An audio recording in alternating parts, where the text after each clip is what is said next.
Pronto.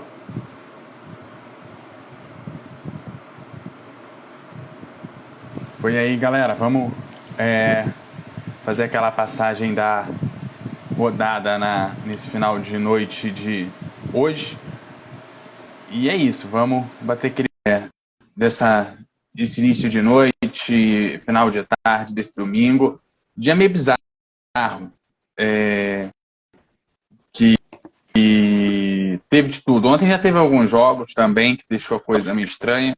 Por exemplo, o Palmeiras conseguindo triunfo sobre o Inter. Inter que ainda vai jogar contra o Botafogo e contra o Red Bull Bragantino. O Palmeiras se deu bem, já tirou uns pontinhos lá do Internacional. Agora é ver se o Internacional ajuda ou atrapalha o resto da galera, né? Exatamente. E aí, tudo bem, Eduardo? Agora deu certo. Eu tava falando E aí, sozinho, agora agora sim. deu Boa certo. noite, Alisson.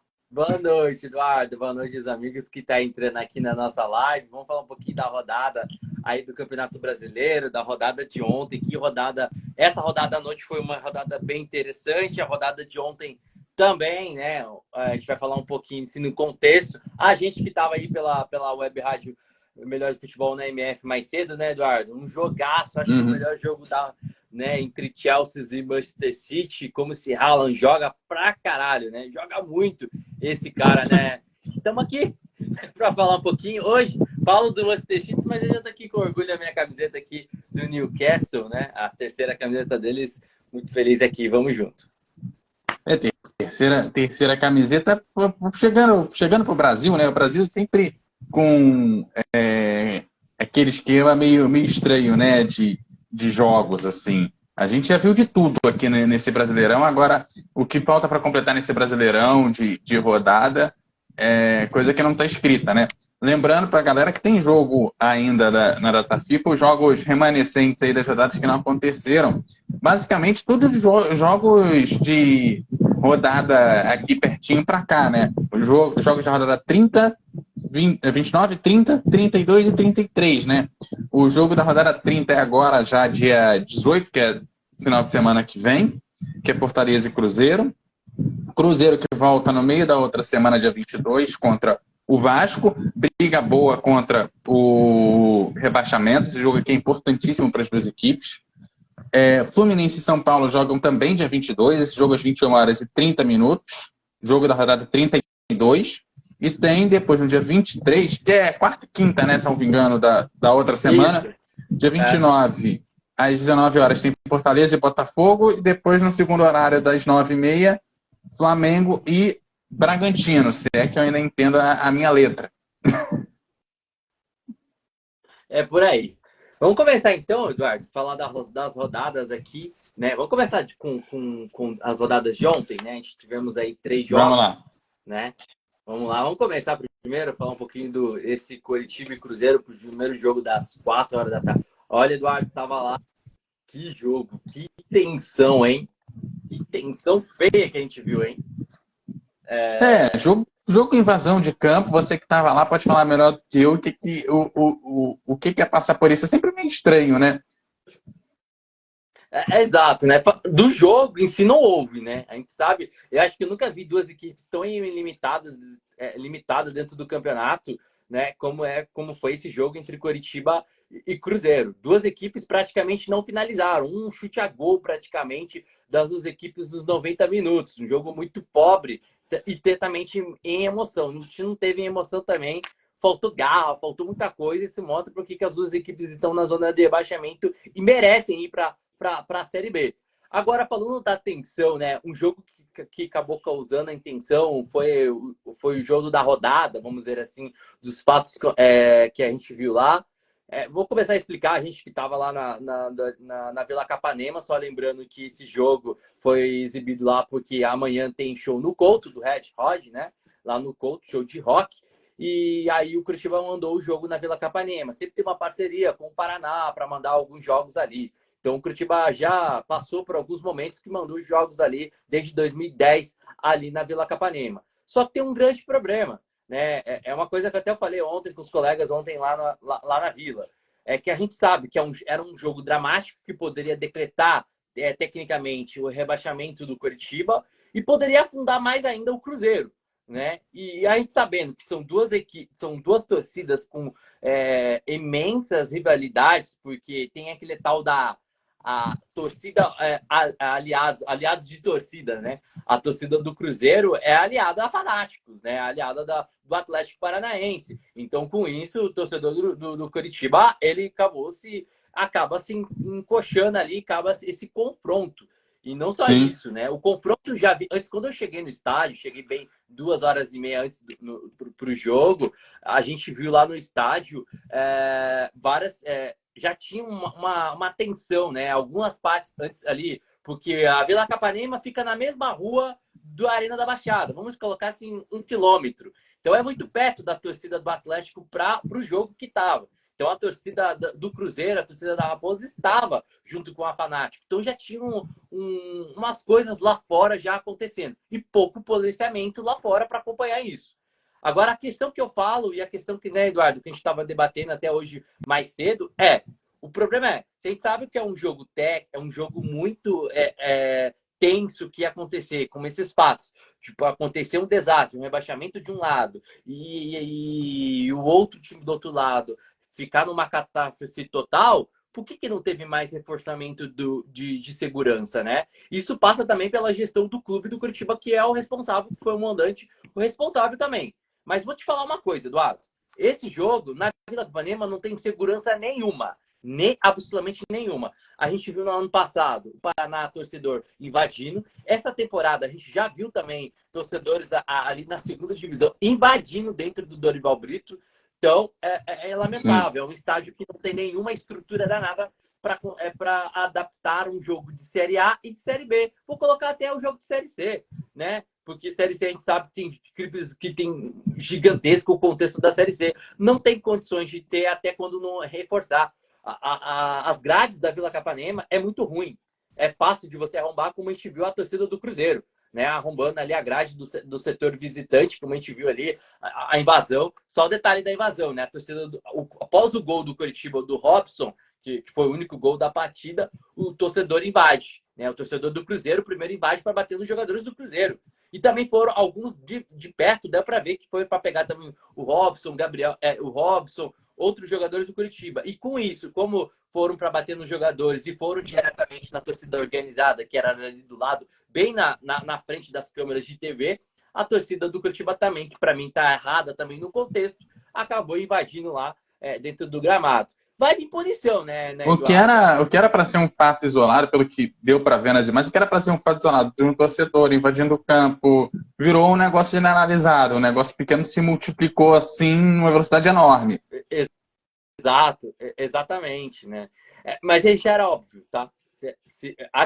No meu contexto, eu acho que ia acontecer alguma coisa se o resultado fosse o 1-0 fosse ao contrário, se fosse com o Cruzeiro. Eu acho que a gente ia ter um jogo muito tenso, a gente ia ter essa invasão dentro da Vila Capanema. Como eu falei, é muito fácil de arrombar, é muito fácil de entrar e invadir o gramado ali da Vila Capanema. Se fosse ao contrário, o Curitiba perdendo o jogo, eu acreditaria muito. Eu acho que poderia sim ter uma invasão do Curitiba pelo que o time faz na temporada e pelo time que também oferece jogos quando está ao lado do teu torcedor.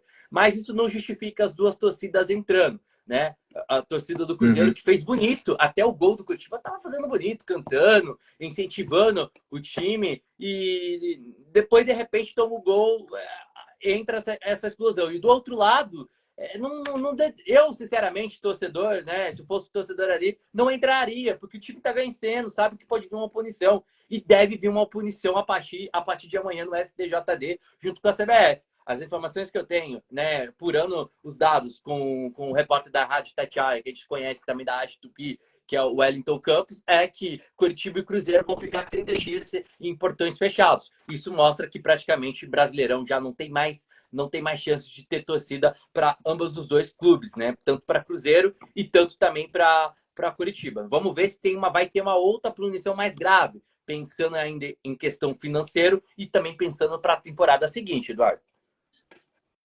E são duas equipes que precisam da torcida, né? O Curitiba, assim, a situação bastante delicada, né? Ele e o América, o Curitiba até que deu uma engajada nas últimas rodadas, deu uma diminuída diferença, mas eram duas equipes que, quando a gente estava entrando ali na 30ª rodada, né, estava na 28ª, 29ª, né, faltando as últimas 10 rodadas ali, eram equipes que estavam 10 pontos ali do 18º, do 17º colocado. O Coritiba, ele já conseguiu tirar essa diferença. Só que a missão dele, para, por exemplo, chegar Quase no impossível. Goiás, que é o 18º, já são 6 pontos, né? Que dirá conseguir sair da zona, que já são aí quase mais 10 pontos. Tem 15 em disputa. Teoricamente, dá para ele chegar até 44 pontos, o que, em teoria, faria, por exemplo, nesse momento, ele ultrapassar o Corinthians, que é o 11º. Mas daí a isso ser uma realidade, é uma diferença. Eu digo assim, tem aqui a questão matemática, né? E a gente sempre vai dar desconfiança para a matemática, porque às vezes o apocalipse está vindo aí e a gente não está sabendo, né?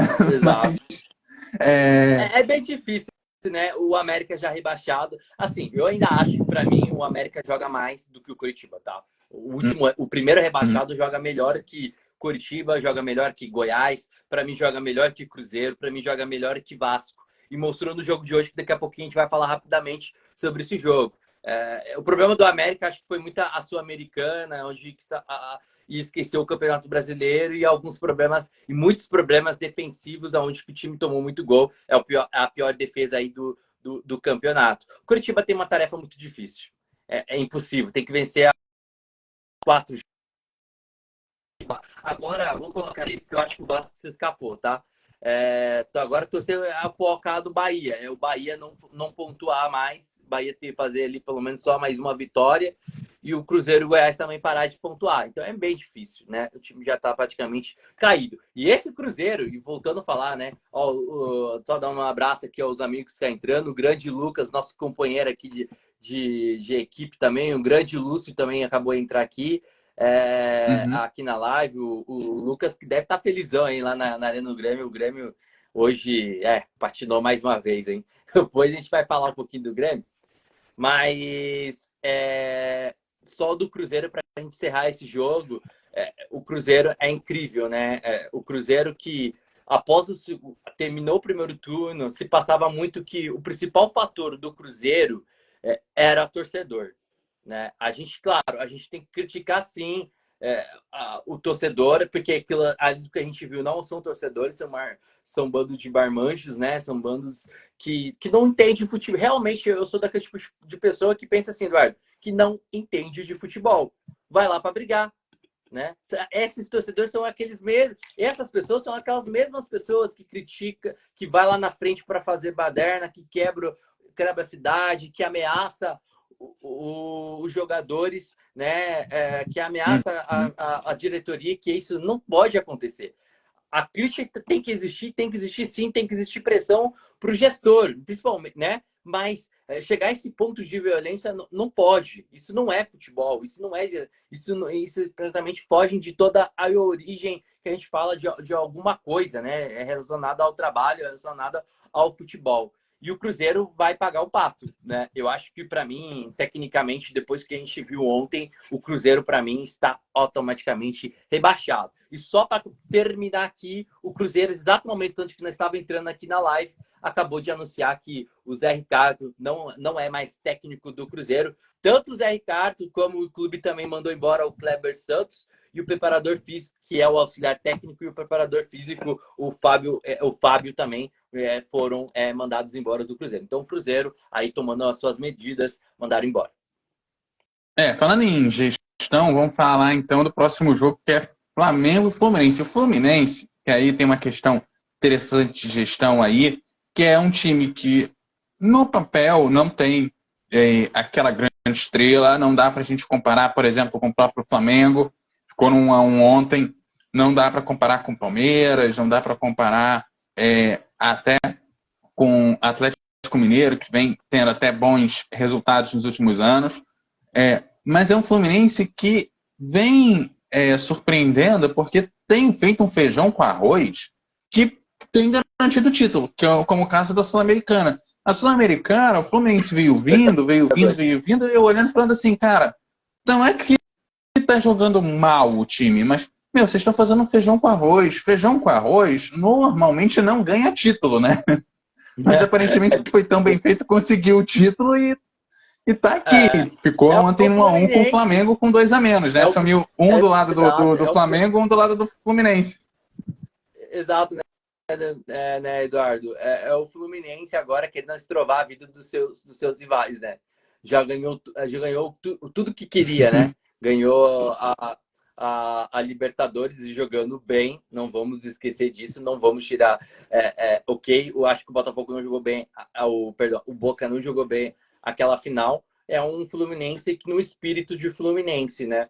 Esse Cano joga demais, né? Esse Cano, o Ganso, como cresceu na gestão do Diniz, né? O John Wallace, que jogadoraço. E esse jogo que o John Kennedy, não te pode esquecer do Kennedy também, decisivo. Eu acho que é o jogador mais que o torcedor do Fluminense mais ama aí na temporada. Mas falando do jogo, foi um jogo bem truncado, foi um jogo bem arriscado. Um Flamengo melhor no primeiro tempo e o Fluminense voltando já melhor na segunda etapa, onde conseguiu encontrar espaços, né? Conseguiu ter mais o controle da partida e o Ani Gonzalez fazendo ali, dando mais um pontinho para o Fluminense. É um Flamengo que precisava vencer. Claro que ainda fica na briga, tá na briga ainda do Campeonato Brasileiro, mas hoje perdeu a chance de realmente encostar, né? 57 pontos, poderia ter terminado na vice-liderança do campeonato, né? É incrível como o Flamengo também, essa temporada é um Flamengo da bagunça. Ok, que não vamos sacramentar e não vamos falar do Tite. Eu acho que é um Flamengo preparando para uma temporada seguinte e tem que ser melhor dos desastres que aconteceu nessa temporada. O Flamengo não teve gestão nenhuma. O Flamengo foi uma bagunça. Para mim, a pior coisa que foi fazer foi mandar o Dorival lá no final da temporada passada e aí não conseguiu se consolidar com o Sampaoli no seu time. Né? Então, sim, a gente vê também uma melhora do elenco, a gente vê uma melhora do envolvimento do jogo, porque o Tite pensa diferente do Sampaoli, né? E a gente vê essa melhora, né? Mas ainda não é, mas acho que é no momento errado. Acho que as atitudes que o Flamengo, a diretoria do Flamengo poderia ter tomado um pouco mais antes, né? Perder vaga de Libertadores, né? Como perdeu na fase de mata-mata. Perdeu uma Copa do Brasil pro São Paulo, da forma como jogou e não jogou bem, né? Não veio bem no campeonato estadual. Vamos esquecer um pouquinho que, claro, o campeonato estadual não regrede muito. E o Brasileirão se ressuscitou com o Tite, com volta a se ressuscitar. São três pontos do Bragantino, né? E são 6 pontos do Palmeiras, se não estou equivocado. Me ajuda aí, você que é melhor do que eu em matemática. Exatamente. Mas são dois do Bragantino, do Grêmio. 3, né? 2. 3 para o Botafogo e 5 para o Palmeiras. Exato, né? Então, 5 para o Palmeiras, eu acho que já começa a ficar um pouquinho mais difícil para alcançar, né? Eu acho que o jogo de ontem era o jogo da batalha do Flamengo. Jogando em casa, o torcedor, ok, que o Maracanã é dividido, mas era o seu mando. Tinha que vencer o Fluminense que não quer mais nada no campeonato e não tem mais o que oferecer.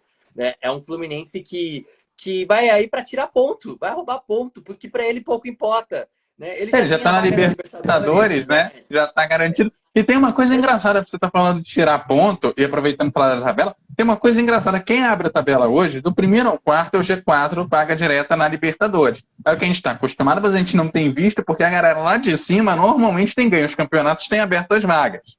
Só que esse ano não, ninguém que está lá em cima está abrindo vaga. O problema é que o quinto e sexto colocado, o Atlético Mineiro, o quinto, e o Flamengo, o sexto, estão indo para a fase de grupos. Só que aí o Flamengo vai para a fase de grupos para pré-libertadores, né? Para pré-libertadores, né? Ele e o Atlético. E aí o Atlético Paranaense, não o Mineiro. O Mineiro está indo para pré-libertadores, mas o Atlético Paranaense, que é o sétimo, está indo para a Sula. E o oitavo, que é o Fluminense, está indo para Libertadores. Aliás, ele e o Curitiba, pelo menos na minha tabela aqui, aponta o Curitiba também, garantido na Libertadores. Exato. Já então, direto. O Fluminense ele tem para atrapalhar a vida dos outros, né? O Fluminense tem o Coxa, depois após a volta da data FIFA, né? No sábado às 9 da noite no Maracanã. Depois, na 36ª rodada, só para a gente confirmar aqui, o Fluminense pega o Santos, mais um confronto de rebaixamento para estrovar a vida do Santos, né? E depois daí também tem quem, Eduardo, Fluminense, para estourar a vida do Palmeiras também, né? Tirar ponto do Palmeiras e termina com o Grêmio. Então são 4 jogos que o Fluminense, claro, não tem mais nada, a gente sabe que não tem mais nada, mas que ele pode tirar ponto de dois lutando contra o rebaixamento, que é 2 jogos seguidos, que é do Coritiba e que pode decretar o rebaixamento do Coritiba, do Santos, né? Do Santos que pode também tirar pontos do Santos, porque ainda o Santos ainda matematicamente ainda corre risco contra o rebaixamento. E daí tem o da lá em cima, né? De busca do título, que é o Grêmio, que é o Palmeiras. Esse é o Fluminense. Agora livre, leve, solto, só aí para estrovar a vida dos outros, como estrovou a vida do Flamengo. É isso, falando em tirar ponto, teve o jogo do Inter, que inclusive ontem foi contra o Palmeiras. O Palmeiras venceu 3-0. Bom jogo divertido de ver. É um Palmeiras que, para mim, Alisson, não é mais aquele Palmeiras que a gente acostumou a ver. Então, esse ano, especificamente, está um Palmeiras que não é que está jogando mal, não é que está fazendo um mau jogo, mas é um time que não tem jogado tão bonito quanto as últimas 2, 3 temporadas. Nessa pandemia, mesmo sem torcida e tudo, era um time que jogava bonito. Era gostoso ver um jogo do Palmeiras. Você não sei se é porque a gente acostumou, também é uma possibilidade, a gente ter acostumado com o jogo bonito do Palmeiras, ou se o time realmente está deixando a desejar nesse tempero do jogo. Não estou dizendo que está jogando mal, não estou dizendo que está fazendo um mau campeonato, muito pelo contrário, tanto que está na liderança, tem conseguido, foi longe na Libertadores. É um time que tem feito muito bem o seu papel e tem ido longe em todas as competições da qual disputa. Tem disputado o título em quase todas as suas competições. Quando não está na disputa do título porque não chegou na final, ficou no quase da final. Mas é um time que não tem mais aquela beleza de jogo, é um time que não encanta mais quem está assistindo. É um time que vai ganhar, fazer o que tem que fazer, ótimo, bonito, mas ele não encanta no seu futebol. Eu acho que o problema do Palmeiras não é problema, acho que é mais problema físico, né, fisicamente, porque é um time mais que joga muito e a falta de tempo. O Palmeiras é muito frágil em questão de elenco quando se compara com o Flamengo, né? Quando você se compara ao elenco do Galo. O Galo ainda está para baixo, né? Mas o Galo ainda tem alguns elementos no banco. Então falta isso. Então depende demais de algumas peças. Para o Palmeiras jogar, ele depende principalmente ali do Rafael Veiga, do Zé Rafael, ele depende bastante do Endrick, do Rony lá na frente, que voltou a marcar gol ontem contra o Internacional, né? Contra o Inter. Então é um Palmeiras que, para mim, fisicamente falta elementos. Então a dona Leila, né? Não vamos entrar em destaque, né? Da dona Leila, que gasta dinheiro com avião, gasta dinheiro com aquilo, e o torcedor é muito revoltado. Não consegue, não traz peças para renovar esse elenco. O elenco do Palmeiras para Não adianta você comprar um avião e não ter tripulação, né? Exato, é para ela andar aí para Miami, como ela sempre faz, né? Mas isso daí também não é da nossa conta, o dinheiro é dela, ela faz o que ela quer, né? Mas ela tem que dar uma justificativa também para o torcedor, porque ela não traz jogadores. E é um dos pontos que o Palmeiras precisa. Eu acho que o Palmeiras pode ser sim campeão? Pode, e tem força e tem sim. Porque tem uma pessoa dentro do clube que entende muito mais do que ninguém sobre futebol. E a ideia dele, o time dele pode estar fisicamente morto. O time dele pode estar totalmente não jogando tão bem organizado como foi nas últimas temporadas. Mas ele sabe ler, ele sabe transformar. E os jogadores entendem o que ele quer, que é o Abel. E por causa dele, o Palmeiras pode ser sim, e acho que deve ser o campeão do Campeonato Brasileiro. Mas é urgente, é um ponto urgente de atenção que a dona Leila precisa urgente trazer reforços. Se não trazer reforços para a temporada que vem e trazer alguns reforços do Churuca, o Palmeiras novamente vai patinar em Libertadores, em Copa do Brasil, em Campeonato Brasileiro, né? Vamos tirar o Campeonato Paulista, a parte, né? Mas a dona Leila precisa fazer algo. Do jogo de ontem, o Palmeiras deu uma aula de futebol. O Palmeiras jogou, né? Jogou de novo fora do Allianz Parque de novo pré-show, jogou na Arena Barueri. O torcedor foi lá, incentivou, parecia que era um clima de Allianz Parque, porque o Palmeiras, quando não joga no Allianz Parque, quando manda, tem um outro ritmo de jogo. O time jogou bem, apareceu bem, e o Endrick mostrando por que ele é um fenômeno, né? Mostrando por que agora realmente mereceu a sua convocação para a seleção brasileira. E o Inter, novamente, tem uma ideia muito boa do Kudê, com posse de bola, praticamente pouco fez, pouco agiu e pouco atacou. É um Internacional que também precisa corrigir. É um Internacional que é um time sem sal dentro do Campeonato Brasileiro. Foi um time com um elemento muito bom na Libertadores, chegando às semifinais e jogando bem, competindo muito bem com o Fluminense e passando por cima do River Plate também. Porém, no Campeonato Brasileiro foi um time totalmente sem sal. Né? Foi um time que não faltou algo. Ok, que botou muita gente reserva no campeonato, mas você não pode esquecer de um campeonato que vale de pontos corridos, que vale pontos. Porque agora, é óbvio, né, que agora o Inter não está mais com zona de rebaixamento. Ok, tem 43, a matemática ainda mostra alguma coisa, mas olha o risco se o Inter continuasse com o que sofreu botando só a reserva, né? Novamente, é isso que o torcedor não quer. Ia jogar a temporada toda pro lixo novamente, né? E até você está falando de reserva e tudo, e não. E o caso internacional teve esse problema, e agora está praticamente chegando aos 45 pontos. Se empatar até o final do campeonato, está livre do rebaixamento. É só fechar o jogo, só retrancar lá atrás que está tudo certo. Mas o Palmeiras ele é uma equipe que poderia, por exemplo, adotar o estilo igual do Paulista, de botar o Sub-23 ou botar um time reserva para ir treinando esses jogadores, inclusive aproveitar para trazer outros jogadores de fora e já ir se integrando na equipe, vai pegar bons times, que é o caso do São Paulo. O Santos tem deixado a desejar, mas é um time que encrenca, né? Vai ter a pressão de jogar contra o Corinthians, principalmente se for jogar lá na Arena Corinthians, né? Que agora tem o name rights lá vendido, que eu sempre esqueço o nome lá do name rights, lá da galera. Então, é um time que precisa funcionar. De hoje, passando para hoje, e pelo visto a gente continua em São Paulo. Red Bull Bragantino, outro tem name rights aí no nome, e Botafogo, o jogo que ficou no 2-2. Agora, eu posso desistir do Botafogo porque ele tomou uma virada contra o Palmeiras. Abriu 3-0, tomou a virada. Depois, contra o Grêmio, ele resolveu fazer o mesmo teatro. Agora, contra o Bragantino, que também está ali na briga, ele ficou no 2-2. É para desistir do Botafogo? Acho que ainda não. Mas há um problema. Isso a gente tem que falar sobre o Botafogo. Há um problema. Não dava para acontecer de novo tomar uma virada do Bragantino. E quase tomou na reta final, né? Do jogo na reta final. É incrível como o Botafogo cai em rendimento depois que faz o gol, quando tá com o placar na frente. Né? O Botafogo caiu muito de rendimento. O Botafogo, vou te falar novamente, é muito caminho parecido do Flamengo nessa temporada.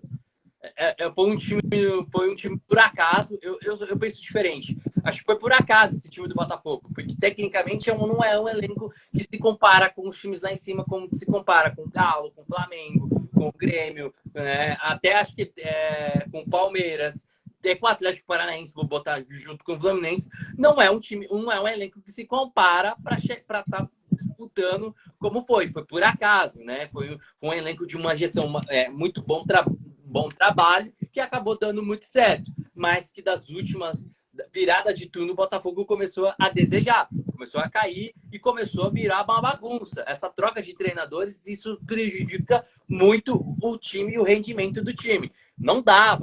Hoje o Botafogo novamente. Botafogo começa mal, com o Bragantino marcando gol, depois consegue empatar, tem uns momentos muito bons, que foi o momento da virada, né? O empate e a virada em sequência em 2 minutos. O Botafogo consegue virar o jogo e depois o time patina de novo. Tomou um sufoco danado do Bragantino. É impressionante isso, e nos minutos finais o Bragantino consegue achar o gol de empate e ainda consegue quase uma bola em fazer o gol da virada. Não dá mais para o Botafogo ficar pensando dessa forma. Né? Agora o Botafogo não é mais líder. Era líder desde a 3ª rodada. né? É incrível isso, né? Como o Botafogo agora vem decaindo, vem começando a perder pontos, vem jogando mal. E isso a gente pode falar que joga mal. Jogou mal contra o Vasco, jogou mal.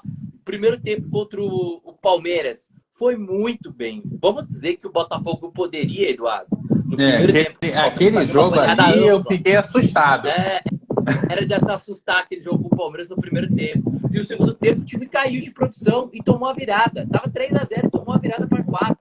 É incrível isso. Contra o Vasco, de novo, vamos lá. Contra o Vasco, não jogou bem. Perdeu lá no São Januário, jogando mal, mas mal. Contra o Grêmio, a ideia parecia boa, o Grêmio foi melhor que o Botafogo, mas o Botafogo consegue consegue sair na frente e depois o time fica morto. Toma uma virada incrível do Grêmio, que perdeu hoje para o Corinthians. É incrível. E hoje, novamente, quase a história se repete para o Botafogo, que não jogou bem. O Bragantino jogou bem e quase virou o jogo. E o Bragantino, a gente fala do Botafogo, é um outro time que também está começando a perder pontos. Desde a derrota para o Galo, jogando aí no Nabi Achebi, lá em Bragança, o time também não consegue ter mais o mesmo rendimento, né? Que mostrava para a briga ali. Era uma equipe que poderia passar facilmente o Botafogo.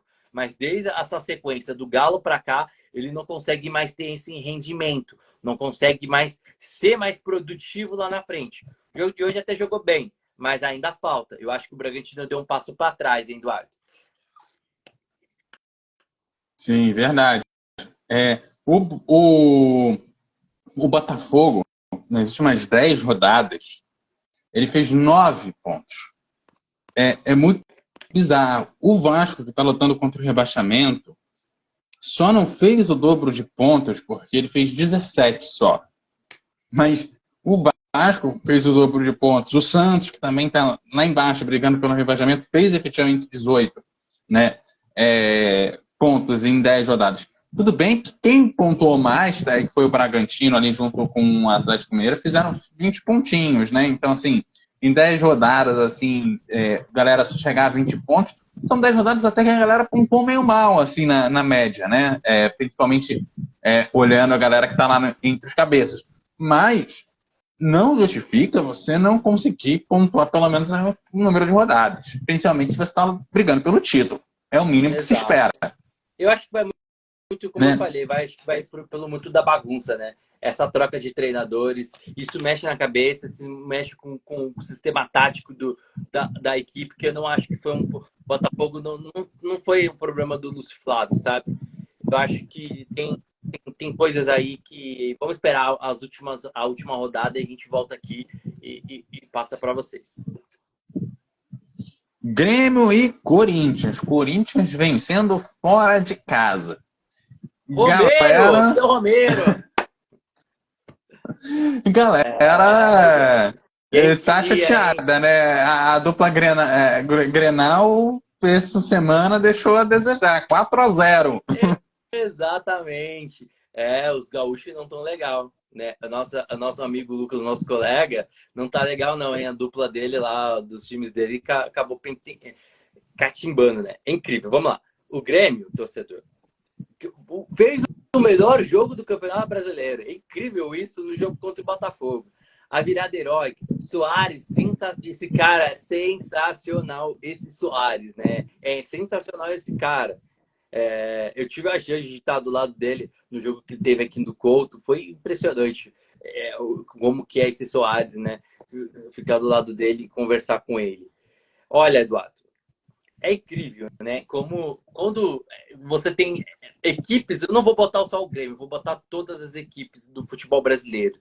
As equipes que são agressivas. Agressivas é o modo de jogo agressivo, modo de jogo de propor o jogo, que tem um elenco muito melhor e mais encorpado e vive um momento melhor que do seu adversário. Não conseguem jogar quando você pega um time retranqueiro. Quando você pega um time que só marca, como foi o Corinthians. O Corinthians só marcou. Mesmo com a expulsão com um jogador a menos, o Corinthians só marcou e foi inteligente. E conseguiu no contra-ataque com o Romero fazer o gol da vitória. Então, o Grêmio, não é que o Grêmio não fez mal, não. O Grêmio amassou. Quem assistiu o jogo do Grêmio e quiser comentar aqui também pode falar muito disso. O Grêmio ficou em cima, teve chance. Cássio fazendo um milagre, né? A bola do Soares e tal. Mas o Corinthians postou muito bem. Eu acho que o treinador do Corinthians, quando tira o Renato Augusto do jogo, eu acho que ele acerta. Aí as pessoas falam, mas ele tá louco antes da partida, né? Tirar o Renato Augusto. Mas a ideia não era utilizar o Renato Augusto para frente, porque ele é um jogador mais à frente. O jogo é marcar. E quando ele tira o Renato Augusto, ele acerta. Porque o Corinthians fica mais produtivo, fechando muito bem as suas linhas, impedindo que a equipe do Grêmio finalizasse. Então o Grêmio se apavorou.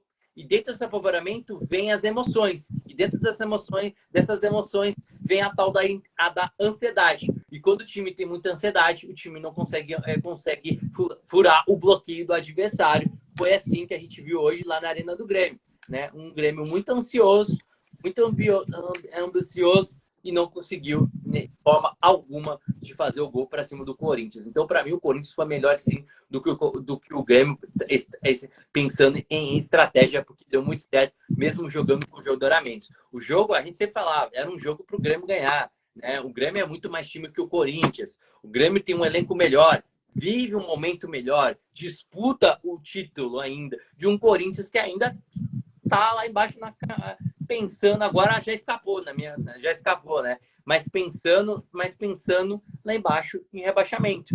Então, é um resultado que o Corinthians dá um ufa, né? Que dá um respiro, ainda tem chances matematicamente, ainda tem chances, mas dá um respiro grande porque os times lá embaixo não colaboram. E o Grêmio, que ainda tem chances, sim, de títulos do Campeonato Brasileiro, teve a chance de ficar na liderança e não aproveitou hoje lá na Arena do Grêmio. É isso. Me parece muito que essas marcações que a gente tem aqui no Brasil são muito bem estudadas, porque a gente tem times que dependem de jogadores chaves. E se você consegue eliminar esses jogadores, você consegue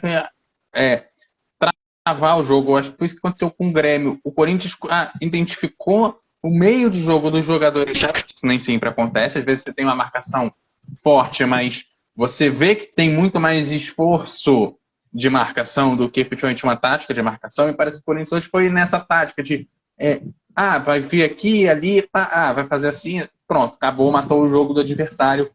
Foi muito isso que eu acabei vendo hoje.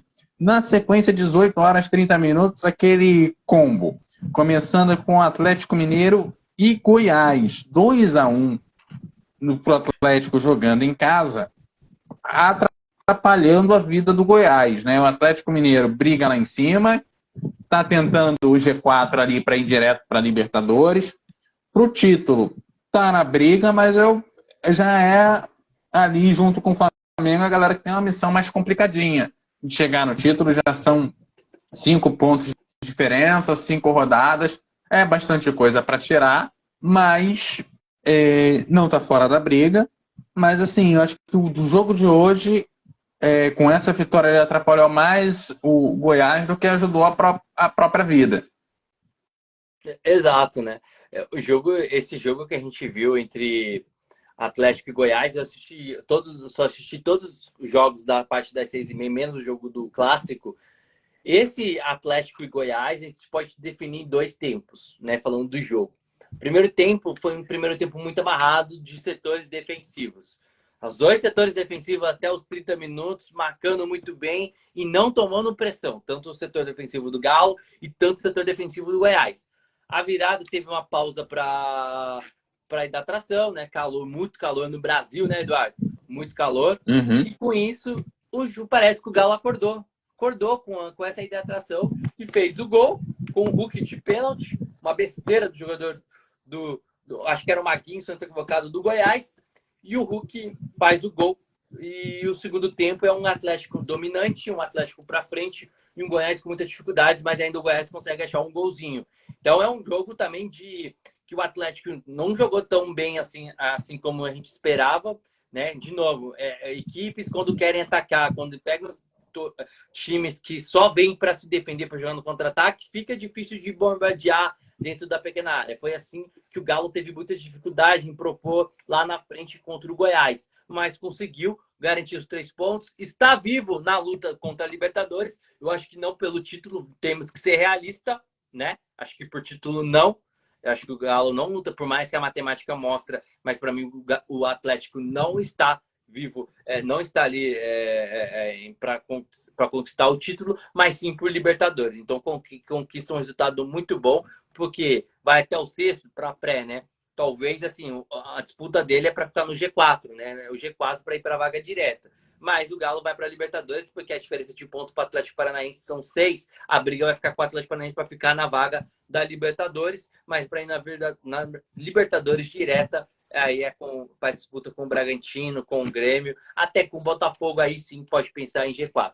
Mas o Goiás, que patina novamente, o Goiás mostrando dificuldade e vai se complicando também. Para mim, o Goiás não tem tanta força assim para reagir no campeonato e tirar um coelho da cartola para ficar na Série A. Você falou do Atlético Paranaense, Bahia 1, Atlético Paranaense também 1, jogo das 18 horas e 30 minutos. Atlético Paranaense é o time que efetivamente da tabela eu posso dizer que é o único que não briga por nada, porque para a Sul-Americana ele já vai, não pode pegar a vaga do Fluminense e do Cuiabá que vem logo atrás, porque eles já estão classificados direto para a Libertadores. Provavelmente ele não vai cair tanto para virar 15º, que é o caso do Vasco, que tem ali 40 pontos. Então, e muito dificilmente ele vai conseguir acessar a pré-Libertadores. 6 pontos é muita coisa para tirar, da mesma forma que eu falo do Atlético Mineiro de chegar a 5 pontos e brigar mesmo pelo título. A mesma coisa se aplica para o Atlético Paranaense. Tem mais pontos do que rodada. É uma missão bastante complicada, não é impossível, mas é complicada.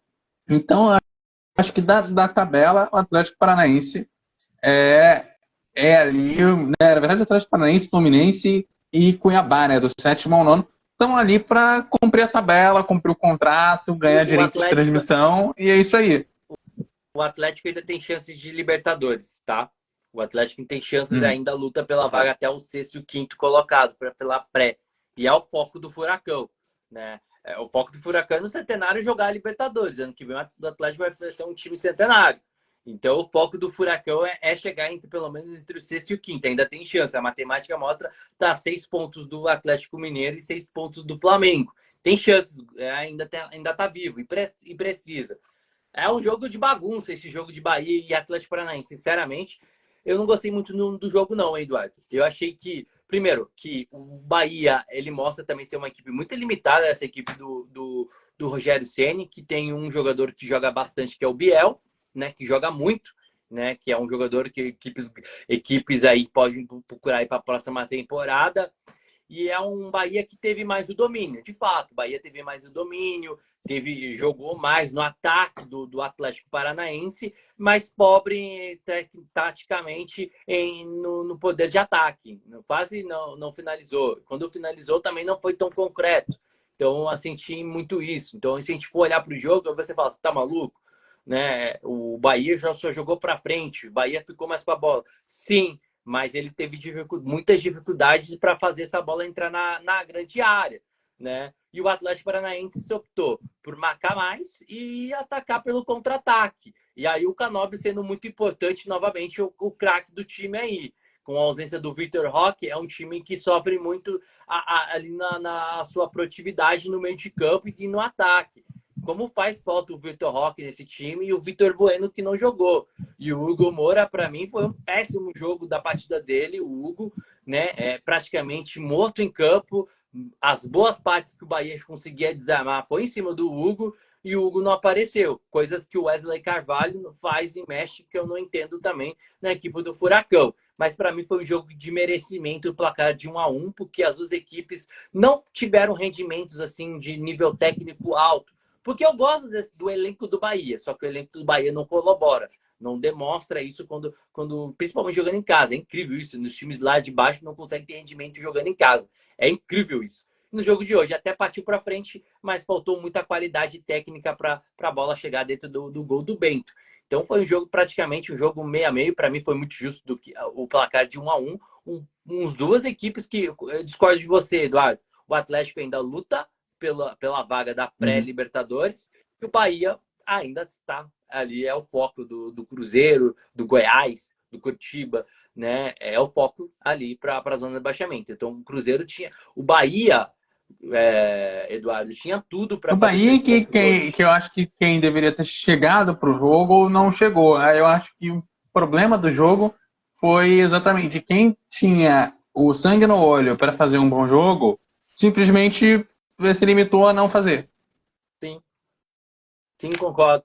E esse Bahia que tinha a faca e o queijo na mão para abrir vantagem para o 17º colocado, que é o Cruzeiro. Porque o Cruzeiro perdeu, o Goiás perdeu. Então ele poderia abrir já uma vantagem para cima do Cruzeiro. Agora fica só um ponto. Então é um Bahia que novamente patina em casa Sim, e vai brigar até a última rodada com esses times aí. e permanece ali na ingrata posição de ser a porta da esperança, né? Eu brinco que a posição mais ingrata da tabela é a porta da esperança, porque você tá com o pé dentro e um pé fora, né, da Sim, Série A, né? Então é um negócio bem complicado. O Vasco e o Santos, que até outro dia estavam quase morrendo abraçados para cair, conseguiram uma folga, né? A ver que o Vasco ainda joga, né? Mas o grande problema do Vasco, do Bahia e do Santos é que antes deles voltarem a jogar, o Cruzeiro joga 2 vezes. Ele vai jogar contra o próprio Vasco, na verdade, e contra o Fortaleza. São um jogo dia 18, outro jogo dia 21, né? Eu estou olhando aqui que eu fiz as anotações da rodada, e aí eu passo por 2 problemas. Primeiro, porque as anotações estão por data, então você tem que ficar achando o nome do time, porque não está com o nome do time. E segundo, porque minha letra é horrorosa. Então, não se preocupa se eu perder muito tempo procurando, não, porque primeiro tem que trazer do Egito Antigo para o português e depois buscar a informação que eu quero. Mas é isso. Então o Cruzeiro tem 2 jogos. O Vasco vai acertar a rodada, tem esse confronto mas antes dele direto, né? jogar, o Cruzeiro já joga. E o Cruzeiro pode entrar empatado com o Vasco no jogo do dia 21, que vai ser às 7 horas da noite. Então vai ser o jogo para decidir quem é que entra, né? Apesar de o Bahia estar no meio, é a disputa de quem que entra nessa zona de rebaixamento. O Cruzeiro termina essa rodada, né, cheia de Brasileirão, né, data cheia de Brasileirão na zona de rebaixamento e pode voltar na próxima rodada cheia, né, de Brasileirão com folga.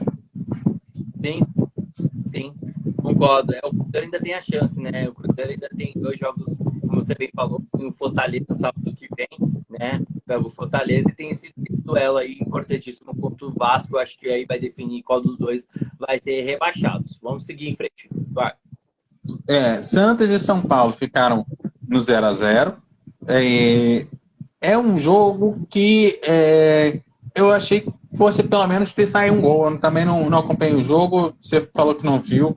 Eu também abri mão do clássico, porque eu falei, isso aqui vai ter gol, vai ser, né, vai ter coisa, mas ficou num 0-0, o que me decepciona muito, porque tanto é interesse do São Paulo dar um gás para não ficar próximo ali dos 45 pontos e dar essa consistência de, olha, eu vim para ficar aqui na Série A, né? Seria importante ele dar esse gás, garantir, né, a metade de cima da tabela. E o Santos, que não tem 45 pontos, então ele precisa chegar nessa linha oficialmente de corte ali, que são os 45, 46 pontos. O Santos jogando em casa, eu acho que é uma decepção maior para a torcida do Santos do que para a torcida do São Paulo esse jogo. Jogando em casa, ainda matematicamente tem chance de cair, tem 42 pontos, se olhar para a prática, né, do Cruzeiro tendo que ganhar todos os jogos e todos, então tecnicamente ainda tem chance ainda de cair. Eu não assisti o jogo, então eu não vou falar muito do jogo, mas o Santos precisava do resultado, né? Sinceramente, o São Paulo é igual o Fluminense, não luta por mais nada no campeonato. A sua maior conquista já foi conquistada, a primeira Copa do Brasil nessa temporada, e já está na Libertadores, não precisa se esforçar na tabela de classificação, porque também já está na Libertadores. Então, acho que é um teste que o Dorival pode começar a colocar a garotada para testar aí, pensando em Campeonato Paulista para a temporada que vem.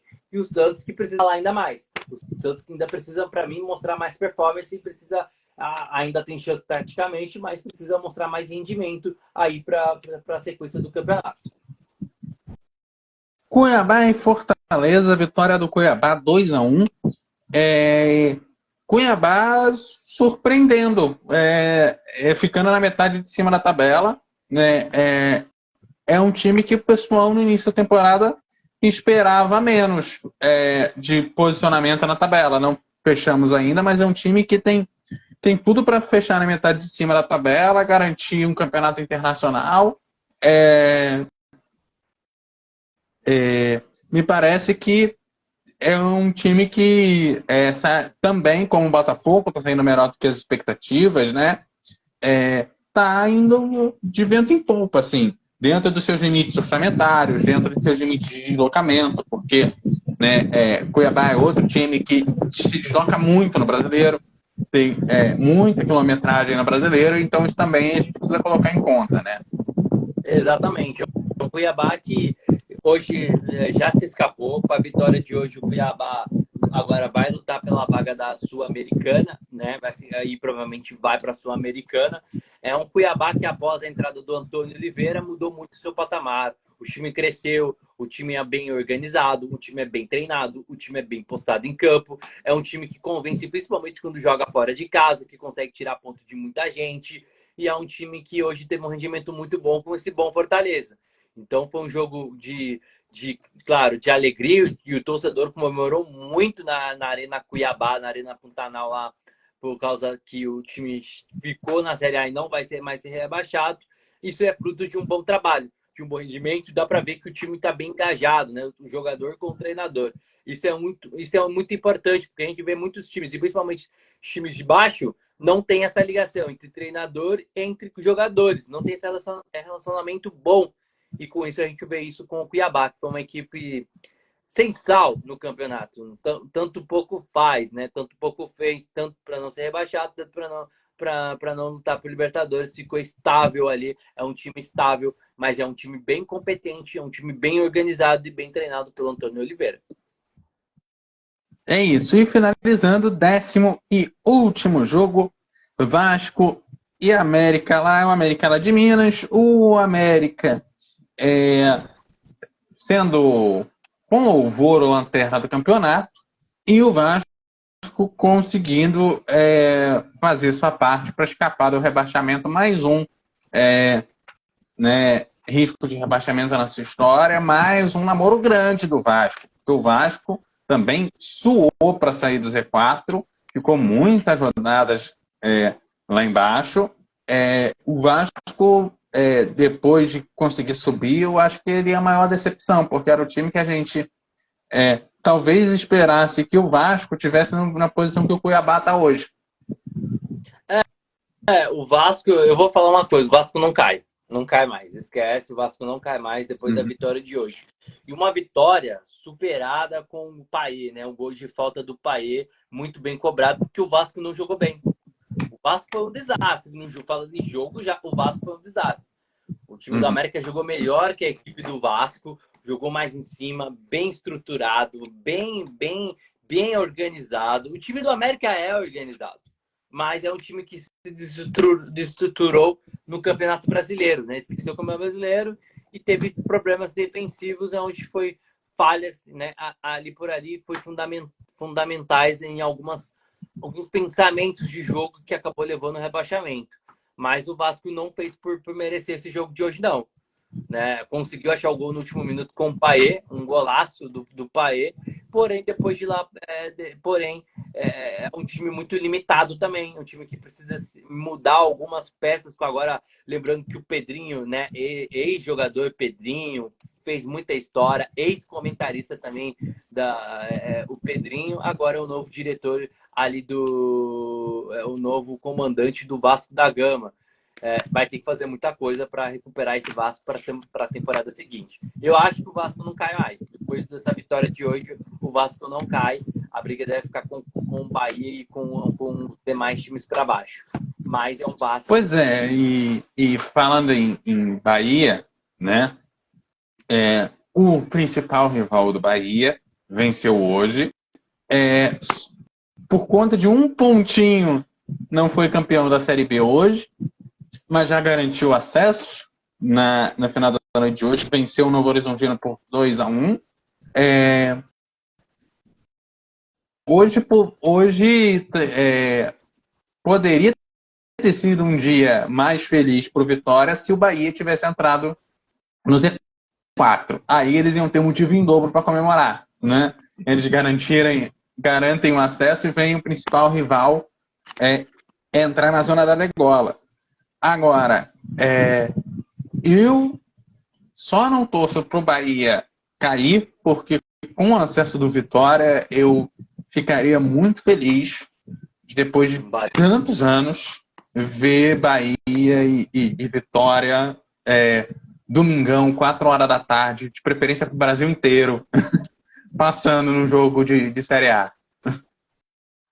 Parabéns ao torcedor do Vitória, parabéns Vitória de volta à Série A depois de tudo que passou, né? É uma grande conquista, acho que é muito mais do que o título, né? O Vitória chegou a quase se afundar, caindo para a Série C, né? O Vitória teve uma gestão péssima, deu a volta por cima. E que nessa volta por cima, nessa subida para a Série A, seja uma subida de gestão, que a gestão seja competente. Não faça igual a gestão passada, simplesmente com alguns times vai e volta, vai e volta. E sim, que agora fique na Série A. Fique, porque o Vitória é um time grande, é um time de tradição. Jogar no Barradão sempre foi difícil para os times da Série A, para os times do Rio, de São Paulo, qualquer outra equipe. E acabou muito isso no que alguns diretores do Bahia, quando se levou para a Série C, fizeram com o Vitória, que não era um cenário tão forte assim como era o Barradão. Parabéns do Vitória, o torcedor merece muito. A Série B, torcedor, está muito bem equilibrada nessa temporada. E, olha, vou te passar aqui a classificação.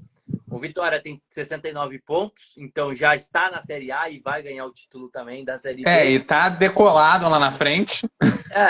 Vai ganhar o título por 1,70, só jogar pelo empate na próxima rodada, vai jogar em casa no Barradão para festejar a volta da Série A. Isso vai ser também muito bom.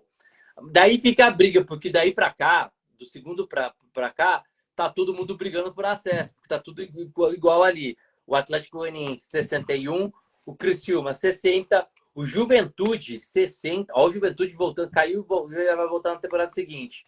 O Sport tem 60, é o quinto colocado, o Sport. O Vila Nova tem chance, sim, 58 pontos. O Novo Horizontino, o Mirassol, tem chance com 57. E para mim, 2% só. O Guarani tem por cento. Então, o Guarani ainda briga. No nono colocado, ainda briga por alguma coisa. Mas eu acho bem difícil. Matematicamente também, mas ali já na casa da 15ª casa decimal lá, tem o CRB, que precisa de 6 pontos, né? Matematicamente possível, mas lá na 15ª casa decimal, né? Exato. Se a gente for olhar aqui, até o 10º colocado tem chance. E o Ceará, hein? Que coisa, seu Ceará! Que coisa! Tinha tudo para ser uma. Quando a gente crava, eu cravei, né? Que para mim, Sport, Ceará, o Atlético Goianiense, e aí uma outra vaga ia ficar em aberta, mas que iam para voltar para a Série A. Mas o Ceará, terrível a temporada do Ceará, muito mal organizada a temporada. E a zona de rebaixamento vai se definindo aos poucos. Tem 2 vagas ainda em aberto, que é o Chapecoense e Sampaio Corrêa, que estão na zona de rebaixamento, porque Londrina e ABC já estão rebaixados. E a briga junto com eles é a Tombense, com 37. A Ponte, de novo, que desastre da Ponte Preta, hein? 38. O Ituano ainda tem chance de rebaixamento com 40 pontos. E o Avaí, que para mim não tem mais chance, mas matematicamente ainda entra nesse cálculo. Então são esses times que lutam por 2 vagas aí para a Série C. Não, o Avaí já se livrou, que ele tá a 7 pontos, só tem 6 ali. Verdade. Verdade. Ele tá fora. Não tem os 45 clássicos, mas é uma Série B que, assim, provavelmente a zona de rebaixamento deve ser fechada abaixo dos 40 pontos. É um valor bastante baixo para rebaixar, né? Ou livrar a galera do rebaixamento, né? Me entristece o Sampaio Corrêa, que é um time que tem lutado um pouco pela sobrevivência, de conseguir a permanência, ficar na Série B alguns anos seguidos. Não é um time ainda que tem condição de Série A, mas que falta a estrutura. E a Chapecoense, eu não gosto nem de falar, porque a gente volta para um dos momentos mais trágicos do nosso futebol, e é ali que é a virada de chave. Eu não gosto nem de falar, porque foi uma noite bastante triste, principalmente porque a gente vinha cobrindo Chapecoense foi chegando, final de campeonato internacional, estava toda aquela expectativa para a cobertura do jogo, e aquilo tudo acontece. Não gosto de comentar, porque me deixa bastante para baixo, mas é triste ver chegar nesse ponto, de ver o time, por conta de um detalhe lá atrás, chegar nessa situação de ir lá para a Série C. Exato, né, Eduardo? É uma Chapecoense que não se encontrou mais, que tem problemas financeiros, tem problemas de problemas de gestão, e vai para a Série C, né? Infelizmente. Lutou bastante ali até na Série A, depois do acontecimento. Não teve umas temporadas assim tão equilibradas dentro da Série B. E nessa temporada, infelizmente, acho que não vai conseguir se escapar, né, a Chapecoense, mas vai cair para a Série C.